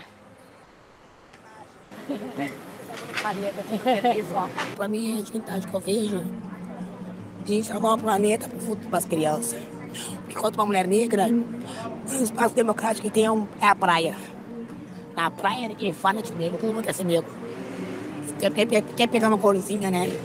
Então eu tenho que salvar o mar. As crianças de amanhã não passar o que eu passei ontem. Aí nós que bebemos aqui. Cara, teve um vídeo de uma tartaruga tirando canudinho. Então eu digo, é pra mim que você não quer mais. Mas não, em questão de planeta, nada vai fora, gente. Isso aqui é burguesia. A burguesia que está dando emprego. Que pobre não compra aqui. Quanto custa uma garrafa dessa? Eu sou um assalariado, uma pessoa que trabalha. De mim que eu comprar isso aqui. Não tem nem banheiro. Trabalhador tem nem banheiro público dentro de São Paulo para mijar. Uma mulher está no ciclo menstrual, nem pode tocar absorvente no centro de São Paulo. É só eu que vejo isso, sabe? A questão de que você sabe você que vota, sabe votar. Você que tem fé, deixa Deus usar. Você que não tem que fazer, não vir pra janela e me olhar. O mundo que eu sonho é as crianças. Crianças. Não tem medo de bomba, elas não dormem bem. Como é que elas vão conseguir pro Enem? Só tô nem aí pra ela, porque a gente não conjuga verbo, né? Se a gente não conjuga verbo, essas crianças não são gente. E eu não vou ser humano se não pensar nelas.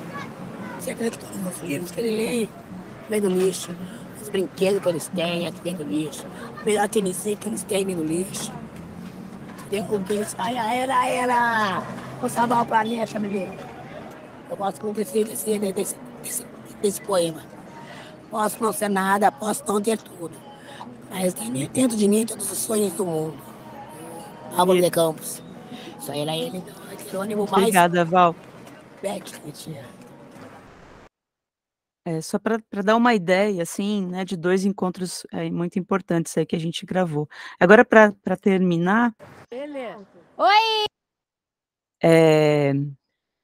Eu vou pedir... Essa é uma visão da exposição, então, o que eu tinha dito, né, foi lá no Espaço das Artes, que fica dentro do campus, a gente dividiu, né, e tinha mais trabalhos, né, a gente falou de alguns, mas tinham 2 instalações sonoras, um documentário, um mapa, um outro vídeo que estava na primeira sala, então era uma exposição bem grande, assim, ela ficou em cartaz durante 3 semanas lá, agora no final do semestre. Então, para terminar, Val, eu vou ler um trechinho aqui e a gente vai ter um vídeo para... Você só lembra de tirar o som? Então, a exposição se chamava, né, Desabitar Escutas, Escuta em Disputa na Cracolândia. Desabitar Escutas propõe uma reflexão crítica sobre a realidade urbana e traça um percurso para imaginar outras maneiras de escutar as relações e os conflitos entre pessoas, lugares e contexto. Esse percurso busca romper padrões habituais de escuta, que muitas vezes desconsideram modos não dominantes de existência. Desabitar uma escuta requer um movimento intencional de se abrir para o que está fora e para o outro. Implica, portanto, um deslocamento. E isso não se faz sem esforço. Uma escuta desabituada pode encorajar uma dinâmica de contato e troca entre corpos, experiências e emoções. Por meio de gravações de campo, depoimentos, performances, arte urbana, música e criação sonora, a exposição convida o público a romper com hábitos de escuta, quebrar estigmas e se abrir para histórias, corpos, vozes e afetos frequentemente silenciados. É isso, gente. Eu agradeço muito, muito obrigada. Desculpa a gente ter estourado um pouco tempo. Espero que a gente consiga conversar um pouco. Muito obrigada.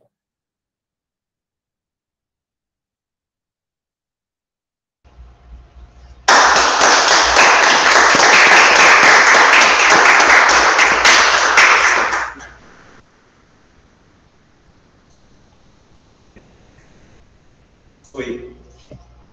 Vocês nos ouvem, né? Sim. Sim. Então, queria inicialmente agradecer muitíssimo, né, a exposição, a fala de todos vocês. Eu acho assim que há uma grande sinergia, uma grande aproximação entre o que a gente pensa aqui, né, dessas transversalidades, transitividades entre arte, ciência e tecnologia, e também, inicialmente, né, falando aqui das falas do Fábio e do Fernando, o compartilhamento do quão ainda é difícil, né, a gente implementar ou ter um pensamento que, de fato, né, nos nossos cotidianos da universidade, etc., trabalha essas questões, né? Desde áreas, né, que realmente pensem essa complementaridade, até mesmo, como vocês falaram, a própria dificuldade desse diálogo, né? É muito bonito, é muito fácil se falar, mas às vezes o cotidiano se torna bastante difícil, né? Mas a gente também partilha do quão necessário, né, por essas áreas, esses pensamentos em diálogo, para que a partir daí uma escuta, né, um pouco mais complexa, um pouco mais próxima dessa realidade seja possível, né? Eu queria colocar, inicialmente, eu vou abrir aqui a palavra para o nosso público, né? Mas eu queria colocar aqui uma questão, talvez duas, né? Sobre a própria exposição, né? Vocês falaram, eu fiquei aqui pensando, né, ou seja, o quanto isso é o resultado de toda uma pesquisa, de toda uma metodologia, né, e o quanto esse estudo de caso que vocês fizeram com relação a esse território, né, da Cracolândia, ele poderia ser testado em outros territórios, né? Ou seja, o quanto a gente poderia ter outras edições desse Deshabitar Cracolândia, né, outros territórios possíveis. É claro que eu acho que poderia haver, ou deveria haver, uma adaptação do método, né, a esses outros territórios, mas talvez isso seja possível, e mais do que possível, talvez isso seja necessário, né, testar essa pesquisa, essa metodologia para outras realidades ou para outros estudos de caso, né? Ou seja, então, um pouco a pergunta é se há essa intenção, né, de novas edições, de novos estudos de caso a partir dessa questão, né, que é a necessidade do território ser escutado, dessas pessoas serem escutadas a partir dessa interface, né? E, na verdade, são três, né? E uma outra é com relação ao próprio resultado da pesquisa, ou seja, essa exposição, a partir desses dois módulos, né? Ou seja, o quanto a aproximação, né? Estou pensando em termos da própria exposição, né? Desse módulo mais científico e desse módulo mais artístico, o que isso resultou, né? Em relação ao próprio público, etc.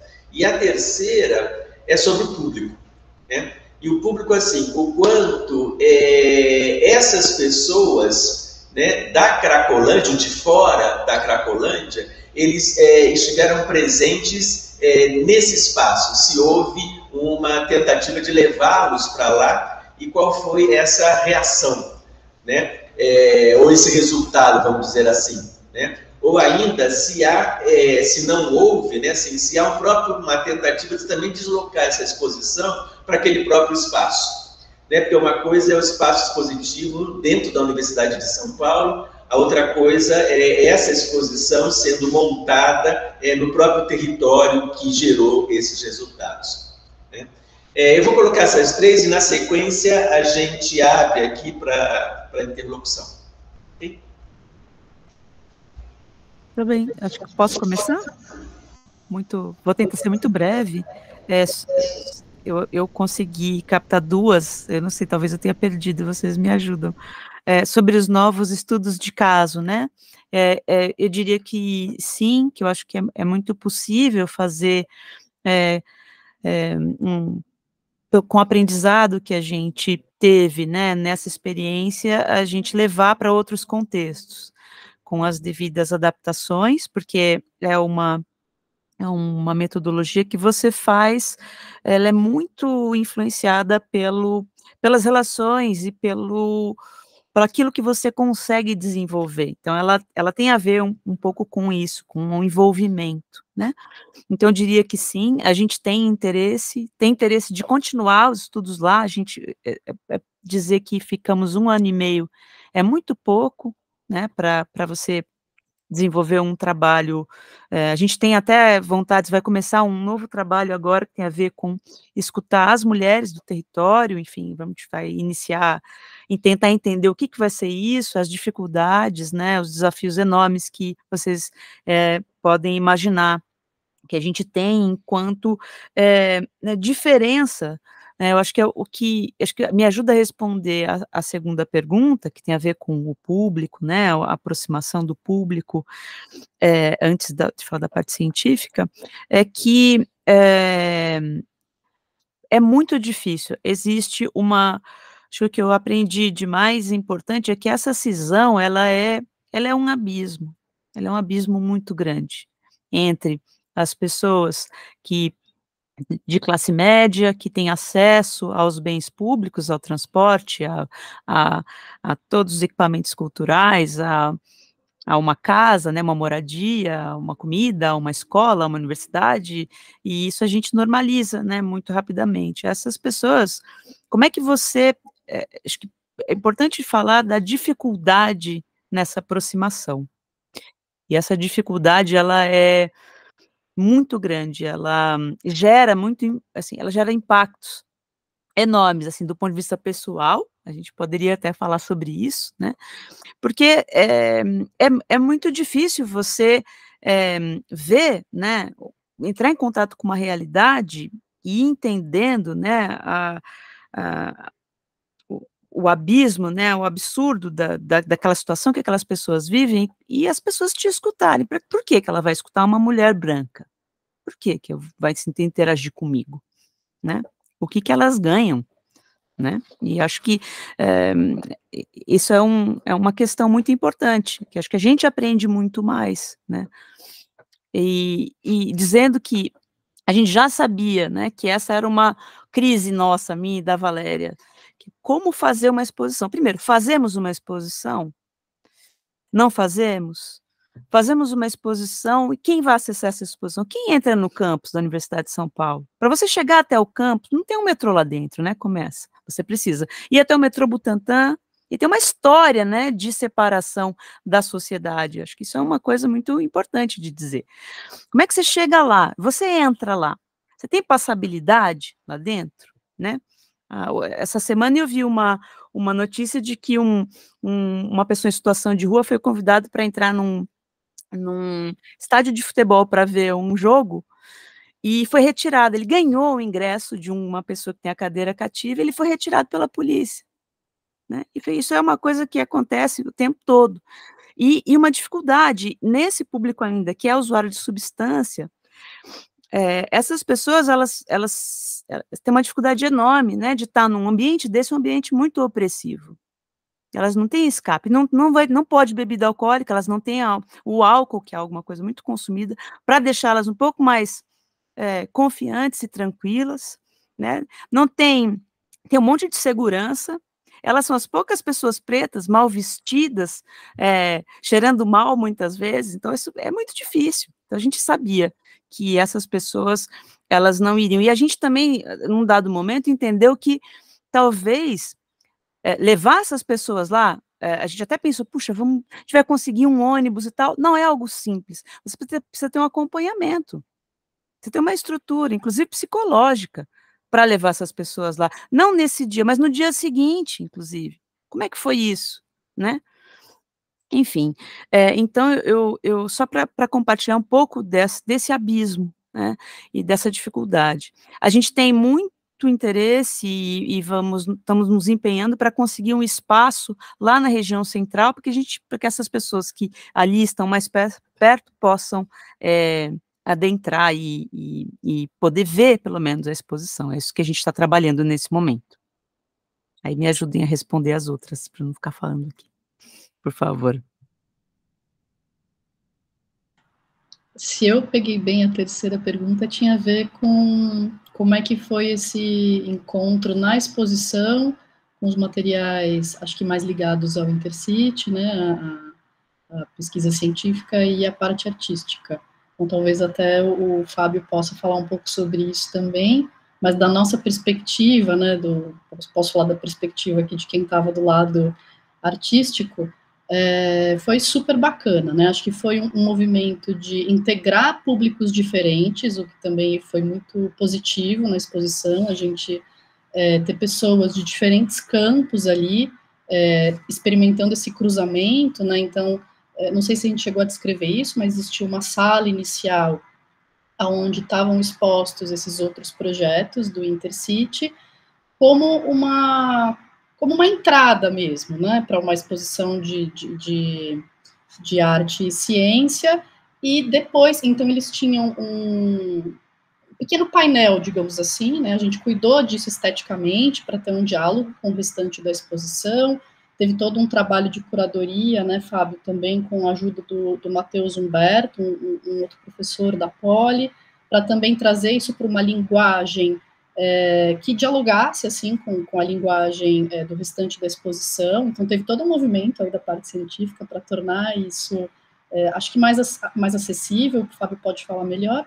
E então você entrava por essa sala e depois o Desabitar Escutas era como se fosse um zoom in, né? Como se você entrasse num desses possíveis projetos e aí passava por uma linguagem artística, né? Então acho que a gente conseguiu também, com bastante esforço, não foi uma coisa simples, acho que isso é legal de falar, não foi simples entender como a gente podia expor também essas pesquisas de natureza diversa, com metodologia diversa, linguagem né, disposição de resultado também diversa. Então, foi todo um trabalho para conseguir costurar isso, e o retorno que a gente teve do público foi muito positivo. As pessoas faziam esse percurso e iam criando essas relações, né, entre esses diferentes espaços da exposição, mas que a gente conseguiu conectar, né, nesse fluxo. Então, acho que, Fábio, talvez você possa comentar um pouco mais sobre isso. A gente não tentou estabelecer uma ligação literal entre as pesquisas científicas e a parte artística. A gente assumiu que são duas formas diferentes de ver questões da cidade ali, e o que a gente usou foi, como a Valéria falou, a forma da exposição, né? Então, a forma de apresentar o trabalho científico nosso foi muito diferente do que a gente vê em exposições científicas tradicionais, que são aqueles pôsteres acadêmicos, né? Então, a gente, com a ajuda de um designer, a gente tentou primeiro transformar a linguagem que a gente usa para apresentar tanto o texto de uma forma mais de divulgação científica, né? E a disposição visual ali dos trabalhos na parede também de uma forma um pouco aí mais artística, com design mais orgânico do que a gente veria num pôster de artigo científico. A gente poderia ter adotado, acho que exposições futuras podem buscar, sim, ter uma relação mais íntima entre o conteúdo científico e o conteúdo artístico. Poderia...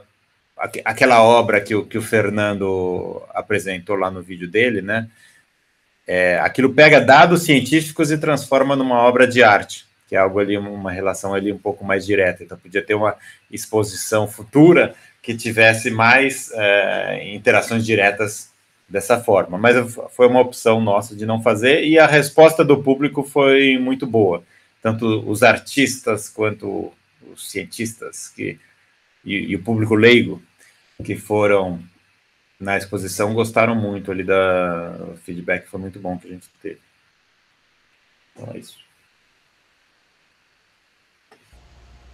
Obrigado. A gente vai abrir aqui para interação, se alguém quiser colocar alguma coisa. Eu vou fazer uma pergunta aqui já para vocês. Antes disso, parabenizar muito o trabalho. Como eu disse, eu não consegui ver a exposição, mas li tudo que eu encontrei a respeito. E já no ciclo, a gente já imaginava fazer logo de cara, nesse primeiro bloco do ciclo, o convite a vocês, né? A questão que me chama a atenção, primeiro um comentário e depois uma pergunta, é uma questão que trança aí, né, que está presente nas várias falas de vocês, que a partir dessa relação arte-ciência, formas distintas e formas que se tensionam também nos modos de conhecer e nos modos de ver, né? E que muitas vezes estão distantes dentro da academia, nem se fale, né? E que poderiam opor, né, para um senso comum, uma dimensão objetiva e uma dimensão subjetiva, uma dimensão neutra e uma dimensão mais engajada dessas formas de conhecer e das formas de ver. E tanto a fala do Fábio, depois muito presente também na fala do Fernando, e quando Valéria e Lilian apresentam os trabalhos também isso fica claríssimo, essa ideia de que a ciência é feita de escolhas, né? Então, e a arte também tem a sua política, né? Tem as suas políticas, né? Então a gente poderia mexer nisso tudo e pensar, então, como o Fernando traz, né, que a ciência também é política. Então, ela não está lá naquele pretenso lugar da neutralidade, né, e há um tipo de ciência que ainda se faz, né, pensando essa separação do sujeito-objeto. É muito interessante pensar como essas várias formas de ver e de escutar, né, e de pensar as realidades juntas, elas tensionam umas às outras, né? Então, assim como a estética tem uma política, a política tem uma estética, né, seria interessante pensar com vocês que a ciência também tem uma estética e também tem uma política, né? Elas se pensam ali mutuamente. E a questão que eu faço a vocês, diante dessa relação, né, entre arte e ciência, é se para vocês faz sentido olhar para o projeto como formas cartográficas, né? Modos, por um lado, de espacialização da informação nos dashboards, né? E, por outro lado, também formas etnocartográficas, essas de escuta no próprio território, né? Então, essa ideia de modos de escutar que se espacializam como uma questão central do projeto que vocês apresentam para a gente.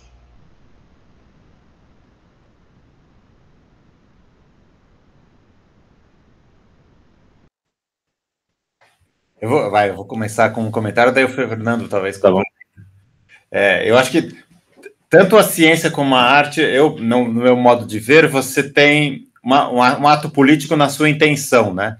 Eu escolho fazer pesquisa. Acho que caiu, mas voltou. Eles caíram. Tá. Já voltamos. Estamos com uma instabilidade na rede aqui do campo. Então, o que eu disse que eu acho que a ciência tem um ato político na intenção e na escolha do que eu vou fazer, né? Então, quando eu digo que eu vou estudar mobilidade urbana de bicicletas, é porque eu acredito que essa é uma forma mais saudável de a gente lidar com a cidade e que vai trazer benefícios, né? Mas uma vez que eu começo a fazer o trabalho, eu tento dizer que, eu estou fazendo análise de dados, no meu caso, que a matemática e a estatística tragam as respostas, né? Então, eu não quero provar, não tento provar a priori algo que eu já sei o que vai ser provado, né? A gente vê muitas vezes aí, sei lá, eu quero provar que as cotas são boas, eu vou fazer a pesquisa para provar que as cotas são boas. Isso não é um cientista que está fazendo isso. Se ele já começa do pressuposto que as cotas são boas e o que ele provar que as cotas são boas, ele vai fazer uma ciência toda enviesada para provar que as cotas são boas, né? Ele deveria fazer por exemplo, pensar, ele até pode achar que as cotas são interessantes, mas analisar ali o que funciona, o que não funciona, como serão diferentes formas de chegar naquilo que a gente quer, que o objetivo final não é ter cotas, o objetivo final é ter equidade, ter uma sociedade mais igualitária. Então, as cotas estão ajudando a gente a chegar nisso aí, daí você pode fazer as análises e aprimorar as suas políticas, né? E acho que na arte é a mesma coisa, né? A gente tem coisas que como eu já fiz um pouquinho de composição musical e artística, e às vezes eu tenho uma ideia, falo, não, vai ser muito legal fazer isso, daí eu faço e fica ruim, não tem aquele resultado que eu imaginava, daí a gente faz essa experimentação e vai aprendendo o que dá certo, o que não dá certo. Então, eu vejo essa questão política e também a integridade da pesquisa presente tanto na ciência quanto na arte. Deixa os artistas falarem agora um pouco também. Querem falar? Vou fazer 2 comentários breves, assim, acho que a gente tem que tomar também cuidado, especialmente quando a gente está falando entre pares, né, para não tornar essa questão das semelhanças para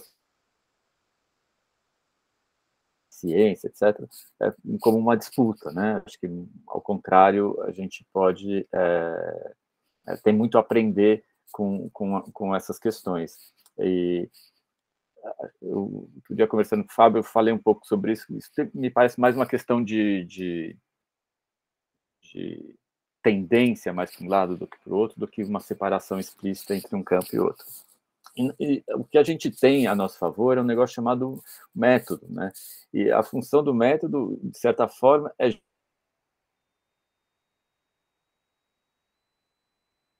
diminuir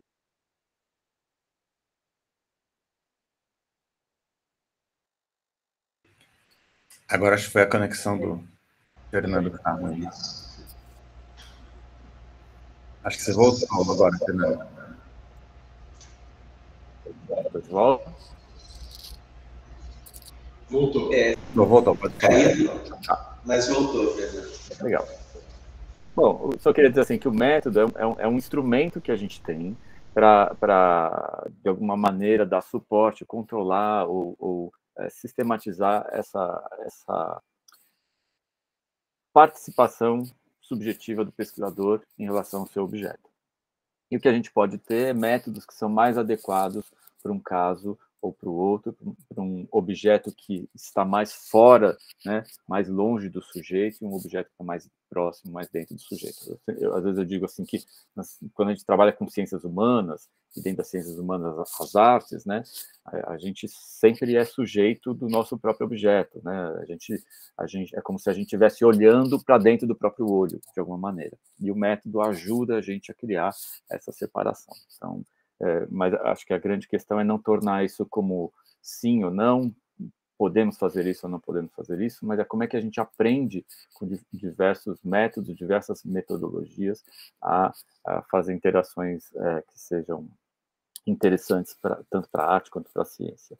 A outra questão em relação à cartografia, eu acho que o trabalho da Lilian e da Valéria é, num sentido expandido, uma grande cartografia, não no sentido mais tradicional de um mapa cartesiano, onde a gente vai ali colocando, pontuando sons e acontecimentos dentro de uma geografia fixa, mas é uma cartografia no sentido de um mapa quase, elas inclusive fizeram um mapa afetivo ali, né, onde as relações emergem a partir daquele território, que não é só um território geográfico, mas um território de interações humanas entre pessoas, entre instituições, entre coisas, entre contextos políticos e sociais e estéticos que estão ali. Então, eu vejo o trabalho delas como uma grande cartografia que parte de um mapa, né, no sentido mais tradicional, e expande isso para uma cartografia das relações, dos afetos, e das conexões que existem dentro daquele território. Se a Lilian e a Valéria talvez consigam falar um pouco melhor sobre isso.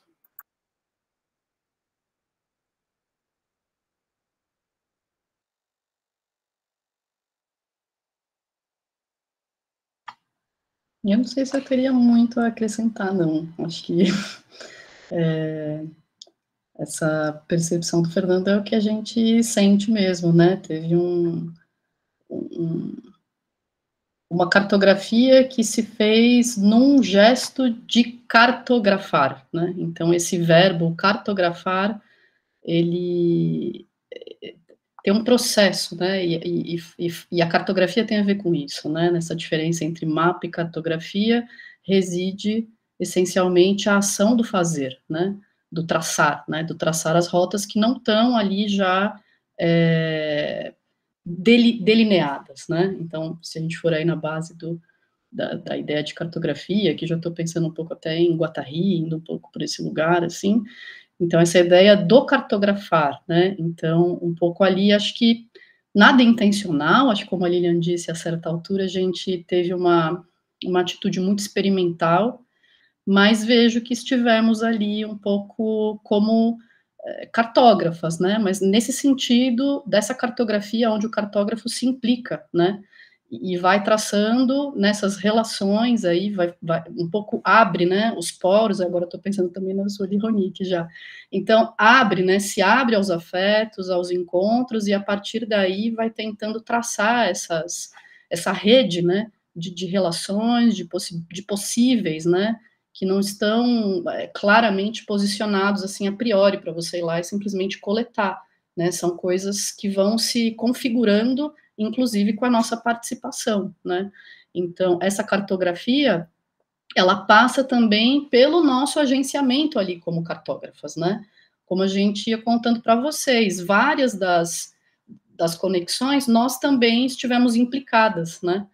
Para que elas se configurassem, né? Estivemos presentes ali. Então, sim, acho que a exposição me lembro que esse foi um feedback até que esse colega o Aloysio Marino, que também participou com a gente aí traçando aquela primeira obra, o mapa, e é um pesquisador que estuda muito profundamente a ideia de cartografia, foi um feedback, assim, ele visitou a exposição e encontrou com a gente, a primeira coisa que ele falou foi: vocês fizeram uma grande cartografia do território da Cracolândia, né?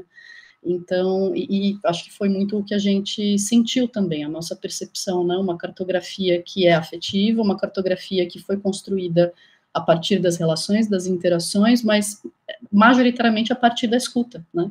Então, tem um cartografar por meio da escuta aí, que acho que, bom, enfim, tem muita coisa para a gente entender ainda, acho que isso é uma coisa também a ser dita, né? Estivemos imersas nesse processo, assim, muito intenso, durante esse ano e meio, chegamos na construção da exposição, que foi, assim, um esforço absurdo, já no momento já de muito cansaço do projeto, e acho que agora a gente entra numa outra fase, além de pensar os desdobramentos, se a gente vai usar isso em outros territórios, ou se vai desenvolver projetos lá, etc., é também agora conseguir, com um pouco de distância, que também é necessário, né, não só estar ali dentro, no olho do furacão, mas também tomar distância e entender coisas que aconteceram ali, né?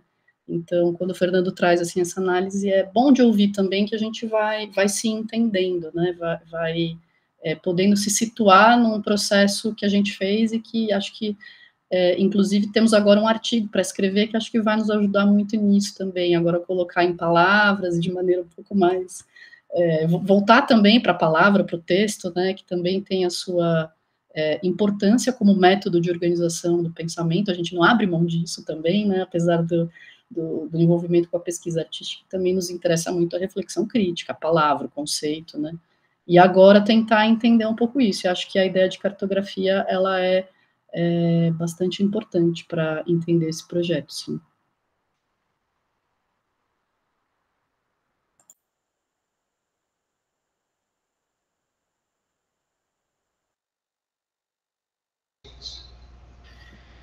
Bom, gente, acho que a gente está chegando aqui também no nosso limite de horário. Queria só fazer uma última pergunta. Assim, como vocês produziram, né, assim, um conjunto de materiais audiovisuais, né, assim, se vocês também pensam na disponibilização desse material, né, ou seja, para além da exposição, tal, né, no site, alguma coisa assim. Eu acho que seria, assim, eu acho que é um outro desdobramento possível, né, assim, além da exposição física. De alguma maneira, esse material também está disponibilizado, porque eu acho que aí ele também vai ter um alcance para além, né, dos muros da universidade, né, como a gente está acostumado aqui.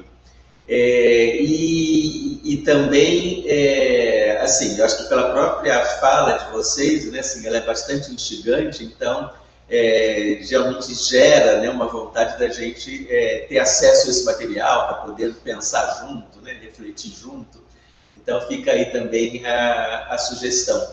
Queria então, em nome aqui do nosso grupo, agradecer muitíssimo a participação de vocês, também, né, expressar aqui o desejo que esses diálogos entre nós aqui possa continuar, né, de alguma maneira, também colocar aqui à disposição o campus de São Carlos, que é o nosso espaço físico para essas interlocuções.